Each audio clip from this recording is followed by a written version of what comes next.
Saludos compañeros, es un gran gusto para mí volverlos a saludar en este nuevo video en el cual vamos a abordar junto a mi compañera Alma Sánchez diferentes preguntas tipo ENARM correspondientes a la especialidad de neurología, específicamente al tema de evento cerebrovascular, el llamado EBC.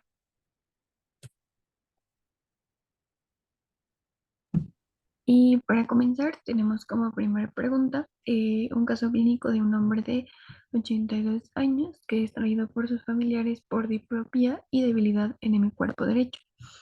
A la exploración, usted lo encuentra taquicárdico con ritmo irregular, desviación del ojo izquierdo hacia afuera y hemiparesia derecha. De lo siguiente, el mecanismo fisiopatológico más probable que originó su padecimiento es en primer lugar, pues observar todo la clínica que presenta el paciente una vez que ingresa o que llega con nosotros. Pues tanto la diplopía, la debilidad en el cuerpo derecho y específicamente un dato muy interesante, muy importante que puede ayudarnos a establecer el mecanismo fisiopatológico que está ocasionando el probable diagnóstico es pues los cambios en como son la taquicardia, el ritmo irregular, que son, pues a lo mejor sí, que pueden llegar a presentarse en cualquier otra situación, pero que en específico, en este caso, cuando presentamos todo el demás cuadro clínico, pues puede ayudarnos a orientarnos hacia la probable etiología. Entonces, dentro de las opciones que se nos presentan, tenemos como primera la insuficiencia cardíaca congestiva, que si bien no es algo descabellado, pues tampoco se encuentra dentro de las opciones probables que puede ocasionarnos un EBC, que es de lo que estaríamos pensando que probablemente el paciente tenga. En el caso del cardioembolismo, perdón, del paramen oval permeable, pues la realidad es que es una malformación que a la edad de nuestro paciente es muy poco probable que se pueda empezar a presentar en ese momento en la clínica. Y la trombosis arterial in situ, pues en realidad tampoco es como una causa que pueda hablarnos o que pueda ocasionar un EBC, recordando que pues las causas más frecuentes del ictus cardioembólico son la fibrilación auricular no reumática, que de hecho es la causa más frecuente. También tenemos la cardiopatía isquémica aguda o crónica, prótesis valvulares, cardiopatías reumáticas, que pues obviamente dentro de las opciones tenemos de estas causas más frecuentes, que es el cardioembolismo por fibrilación auricular. Así que en este caso, pues esa es la opción correcta. La fibrilación auricular puede estar ocasionando o pudo ocasionar la formación de un émbolo que pues ocasionó la embolia y por lo tanto el ictus isquémico, que es el tipo de EBC más frecuente que podemos encontrar en los pacientes. Y pues recordando cómo es el patrón en el que se puede observar el EBC, le puedes dar clic por favor. Y pues este es básicamente el cómo podríamos observar en un electrocardiograma el patrón que podríamos ver en una fibrilación auricular, que pues es bastante anormal. Vemos que los intervalos RF son irregulares y que aparte la onda P va a estar sustituida por una onda de fibrilación. Es decir, prácticamente no va a haber ondas P, sino que es todo lo que observamos como este, pues sí, como si fueran unas ondas, pero en realidad es la onda de fibrilación por la descarga que se está originando en diversas partes del corazón y que esto pues obviamente ocasionó toda la cuestión de la formación del émbolo que fue después llevado hacia alguna arteria cerebral, que lo más común es la arteria cerebral media. La siguiente, por favor. Pasamos con el siguiente caso clínico, en el cual se nos menciona que se trata de un hombre de 60 años de edad con antecedentes de hipertensión y cardiopatía mitral. Ingresa a urgencias por hemiparesia fásico-corporal izquierda de inicio súbito. La exploración presenta una tensión arterial de 140 sobre 85 milímetros de mercurio, una frecuencia cardíaca de 98 latidos por minuto, la frecuencia respiratoria en 23 respiraciones por minuto y ruidos cardíacos arrítmicos con soplo mitral sin datos de congestión pulmonar. Se corrobora hemiparesia fásico-corporal izquierda. Esto pues ya secundario a la exploración física. Y bueno, se nos desarrollan dos preguntas eh, respecto a este caso clínico. La primera nos dice cuál es el diagnóstico clínico más probable en este paciente. Eh, Como inciso A, nos dicen que se trata de una isquemia cerebral transitoria. En el inciso B, emergencia hipertensiva. Inciso C, embolia cerebral. Y inciso D, hemorragia cerebral. Aquí es importante que comencemos a identificar diferentes factores de riesgo para presentar un evento cerebrovascular, ¿no? Para que esto sea más enriquecedor para nosotros, hay que repasar un poquito acerca de factores de riesgo. Tenemos como principal, o bueno, como uno de los principales, la edad, ¿no? La hipertensión arterial, recordemos, este sí es de los principales, o si no es que de hecho es el principal. Y justamente podemos ver que este paciente presenta una presión arterial elevada. Otro factor de riesgo que, como ya nos mencionaba nuestra compañera Alma, la cardiopatía eh, valvulares, las cardiopatías valvulares, como en este caso se nos menciona de este paciente, la cardiopatía mitral. Bueno, de este paciente, pues eso, la cardiopatía valvular, pues se corrobora a la exploración con la auscultación del soplo mitral. La presencia del soplo, que pues es cuando hay la deficiencia de la función de la válvula y en este caso, pues se ausculta en el foco mitral, ¿no? Ya habiendo repasado todos estos factores de riesgo, pues podemos empezar a sospechar de que pues se trata de un evento cerebrovascular. Aparte de que pues se corrobora la hemiparesia fásico-corporal izquierda, ¿no? Que pues clínicamente esto nos orientaría a que la afección o el evento cerebrovascular se encuentra en el hemisferio contralateral, ¿no? Que sería el hemisferio cerebral derecho, ¿no? Porque lo alterado se encuentra del lado izquierdo. Todo esto como repaso. Ya descartando algunas respuestas, podemos darnos cuenta que no se trata de isquemia cerebral transitoria. Recordemos que la isquemia cerebral transitoria, como criterios, es importante que recuerdes que la clínica dura menos de 24 horas. Esto es importante. Además de que por estudios de imagen no se observa ninguna alteración o anormalidad, como sí lo es en un EBC ya establecido. Eh, También podemos descartar el inciso B debido a que ni siquiera estamos en criterio de eh, emergencia hipertensiva. Recordemos que el criterio es mayor a 180 sobre 110. Esto hablando de milímetros de mercurio. Y bueno, esto es urgencia, ¿no? Ya la emergencia es cuando pues hay daño a órgano diana, llámese riñón, cerebro, etcétera. Pero bueno, en este caso pues no cumple con eso, entonces también podemos descartar esa opción.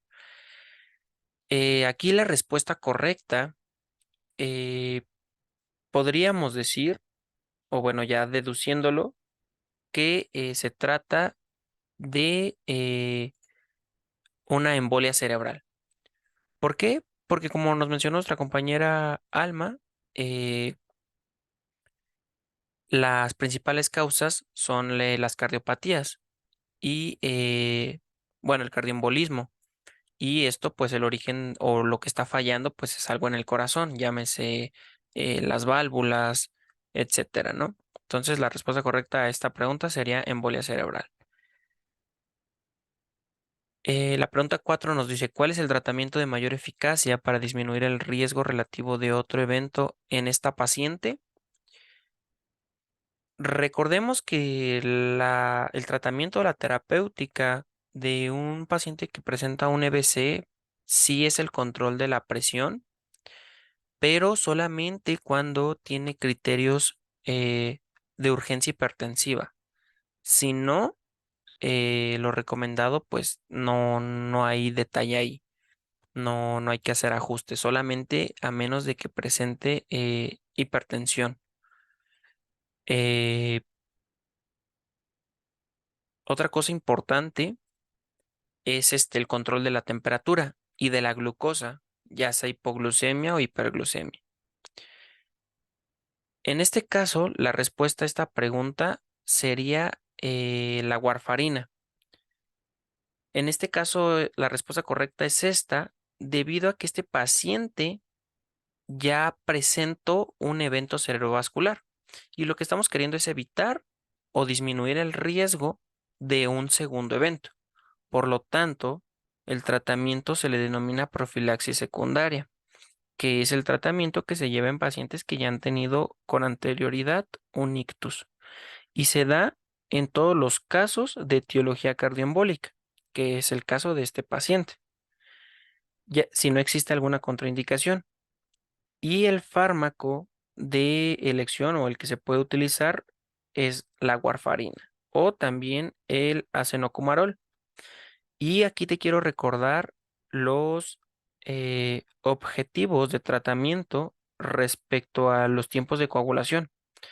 Si te llegan a preguntar cuál es el objetivo de INR en un paciente que tiene tratamiento con un fármaco anticoagulante, la respuesta a esta pregunta sería un INR de 2 a 3. Sin embargo, si tiene la presencia de una prótesis valvular, el INR se ajusta y se puede llevar hasta 2.5 a 3.5 de preferencia. Eh, y si el paciente, ya separando o dejando de lado este caso clínico, si el paciente presentara un EBC de origen embólico secundario a fibrilación auricular no valvular, se podría utilizar alguno de los siguientes anticoagulantes, como rivaroxaban, apixaban, endoxaban. Eh, Esto, eh, si el paciente no tiene contraindicación de tratamiento con anticoagulante. Si sí tiene contraindicación, lo recomendado de segunda elección es los tratamientos con fármacos que inhiben la agregación plaquetaria, como por ejemplo que el paciente presentara antecedente de hemorragias graves o que hubiera presentado eh, un ictus extensivo o muy extenso, ¿no? Que esto lo definimos mediante los estudios de imagen y que generalmente se toma como medida mayor a un tercio de la extensión de un lóbulo. Eh, en estos casos, pues no se da tratamiento con anticoagulante por el alto riesgo a hemorragia secundaria al tratamiento y se da este tratamiento con medicamento que inhibe la agregación plaquetaria. Entonces, la respuesta a esta pregunta sería la warfarina, porque estamos hablando de tratamiento profiláctico preventivo secundario a un ictus. Eh, y ya te mencioné que, por ejemplo, la aspirina y el copidogrel, pues serían en casos de que el paciente presentara contraindicación de tratamiento con anticoagulante. El anticoagulante de elección, pues es la warfarina o el acenocumarol. Ahora vamos a pasar al siguiente caso clínico en el cual nos hablan de un hombre de 70 años de edad con diagnóstico de insuficiencia cardíaca en manejo con isosorbida y furosemida. Ingresa por iniciar hace 30 minutos con afasia facial, asimetría facial, perdón. A su ingreso se encuentra alerta, frecuencia cardíaca de 100 latidos por minuto, ritmo irregular, frecuencia respiratoria de 20 respiraciones por minuto, saturación de 96%, desviación de la comisura labial a la derecha, disminución de la fuerza muscular en mi cuerpo izquierdo, 3 de 5, signo de Babinski izquierdo, edema en miembros inferiores positivo, la tomografía simple no muestra hemorragias o zonas de isquemia y nos pregunta cuál es el mejor tratamiento a considerar en este paciente Podemos ya sospechar de entrada que se trata de un evento cerebrovascular. Y aquí lo más importante a revisar del caso clínico es ver cuánto tiempo ha pasado de que inició su sintomatología, ya que recuerda que el tiempo de ventana eh, de tratamiento trombolítico en un paciente, en un caso de un paciente con evento cerebrovascular, eh, es menor a 4.5 horas. Entonces, en este caso, a este paciente se le está llevando con buen tiempo de ventana, ya que dice que comenzó su padecimiento hace 30 minutos. Las diferentes respuestas nos dicen que inciso A, obtener electrocardiograma ante posible fibrilación auricular. Inciso B, aspirina 300 miligramos vía oral. Inciso C, esteroide intravenoso y aciclovir. Inciso D, terapia fibrinolítica eh, con reperfusión con alteplase. Eh, en este caso, pues fibrilación auricular, realmente el electrocardiograma pues no entra como posible respuesta, ya que pues realmente no se encuentran en la exploración física, bueno, se encuentra ritmo irregular, pero pues en este caso ya se tiene una tomografía simple, la cual pues no demuestra hemorragia, por lo tanto siempre damos por hecho que pues ya se trata de un EBC, ya descartando lo hemorrágico, pues entonces podríamos pensar en la terapia fibrinolítica. Entonces, en este caso, la respuesta sería la terapia fibrinolítica como respuesta correcta. Recordemos que el medicamento de elección es el alteplase. Sin embargo, cuando no se cuenta con este, se puede utilizar el tecneplase. Y debemos de recordar las indicaciones del tratamiento fibrinolítico. Aquí te lo menciono. Pacientes candidatos a este tratamiento son pacientes con una edad de 18 a 80 años de edad. Si se encuentra el paciente fuera de estas edades, se le puede administrar como uso compasivo, pero bueno, ya hay algunas otras especificaciones. Eh, Se debe de sospechar para poder aplicar este tratamiento de infarto cerebral y debemos de recordar que se debe de realizar la toma de tomografía para descartar que haya hemorragia, ¿no? Activa en ese momento, que sería una contraindicación del tratamiento con alteplase. Y recordemos que el tiempo de ventana debe de ser menor a 4.5 horas de evolución. La siguiente pregunta o el siguiente caso nos habla de una mujer de 58 años de edad que se encuentra hospitalizada de urgencia con diagnóstico de enfermedad vascular cerebral y nos dice cuál de las siguientes opciones corresponde al tipo de accidente cerebrovascular mayormente relacionado con riesgo de muerte en la paciente. Este es muy fácil y vamos a responderla de inmediato. Luego viendo las respuestas en el ano isquémico, en el B trombótico, en el C embólico y en el D hemorrágico. La respuesta correcta a este caso clínico es el inciso D, hemorrágico. El EBC hemorrágico representa una mortalidad hasta el 75% de los casos y recordarte que el manejo se basa en el control tensional, glucémico y térmico. Y pues básicamente de esta pregunta sería la respuesta. Realmente el caso ni siquiera nos orienta a la respuesta, solo con leer la pregunta podríamos llegar a la respuesta. Y recordarte que la evacuación quirúrgica, cuando es un EBC hemorrágico, está indicada cuando se presenta un hematoma cerebeloso o existen signos de compresión de tronco o hematomas de mediano curso progresivo y cuando se encuentran en una localización accesible para el cirujano. Estoy hablando de hematomas subcorticales. Deben de encontrarse menor a 1 centímetro de la corteza cerebral. Y en pacientes no comatosos si no se posterga este tratamiento quirúrgico.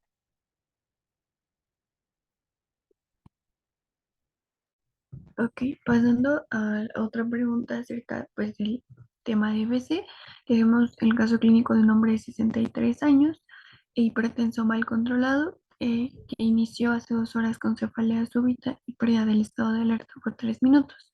Actualmente refiere cefalea intensa y a la exploración encontramos rigidez de nuca. Pues primero, un dato muy importante, que es un paciente hipertenso mal controlado, en el que evidentemente podemos darnos cuenta que es un factor de riesgo muy importante para que pues tengamos un EBC de tipo hemorrágico, ya que la hipertensión arterial es alguna de las causas que pueden llegar a ocasionar pues este evento.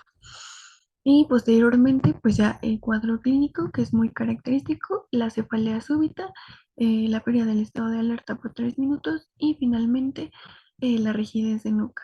Y si bien es cierto que este cuadro clínico podría hacernos pensar, por ejemplo, en una meningitis, que es parte de las respuestas que podemos encontrar cuando se nos pregunta a qué nos hace o nos podría sugerir el cuadro clínico que presenta el paciente, pues la realidad es que considerando tanto la edad como el antecedente de que es hipertenso mal controlado, podemos pensar aún más en una hemorragia subaracnoidea, que sería en sí la respuesta correcta, ya que lo más común es que la hemorragia subaracnoidea sea ocasionada tanto por la hipertensión o por la ruptura de un aneurisma cerebral, que de hecho esta es la causa más común de hemorragia subaracnoidea espontánea y que va a provocarnos pues la triada, la cefalea súbita muy intensa, generalmente tras un esfuerzo, y que esto es también muy característico, suele presentarse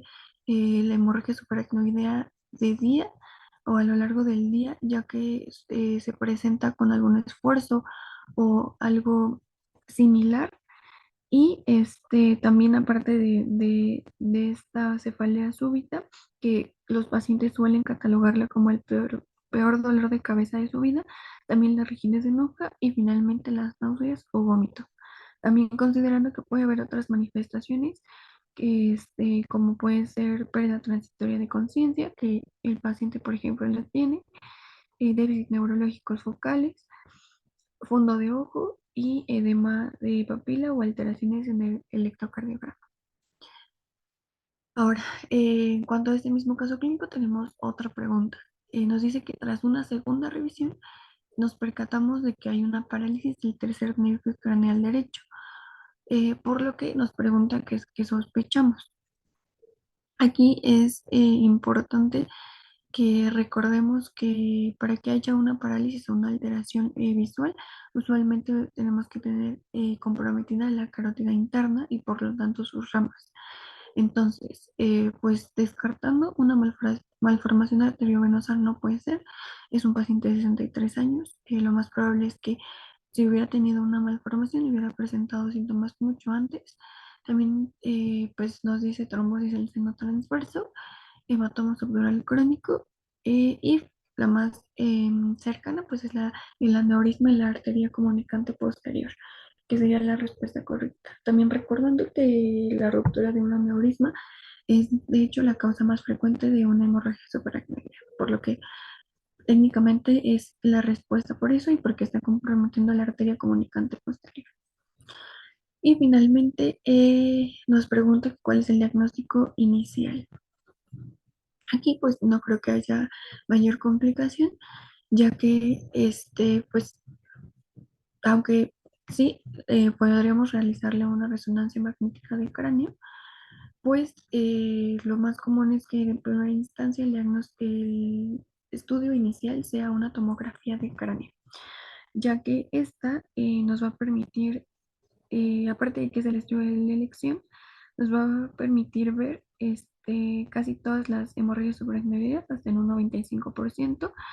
Y pues recordar que si la sospecha clínica es alta, o sea, se nos presentan muchos de los síntomas o la tríada que acabamos de mencionar, y aparte la tomografía nos aparece como normal, pues debemos hacer una segunda o bueno, una punción lumbar que demuestre la presencia de sangre en el líquido cefalorraquídeo.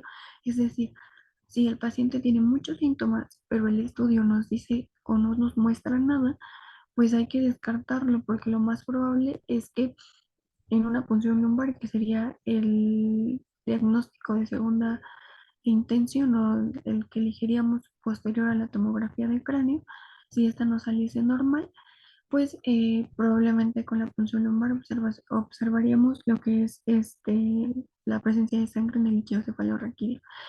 Y en este caso, cuando realicemos este estudio, pues es muy, muy, muy importante descartar la presencia de una punción lumbar traumática, que sería el diagnóstico diferencial, o la otra razón por la que podríamos llegar a encontrar sangre en el líquido cefalorraquídeo.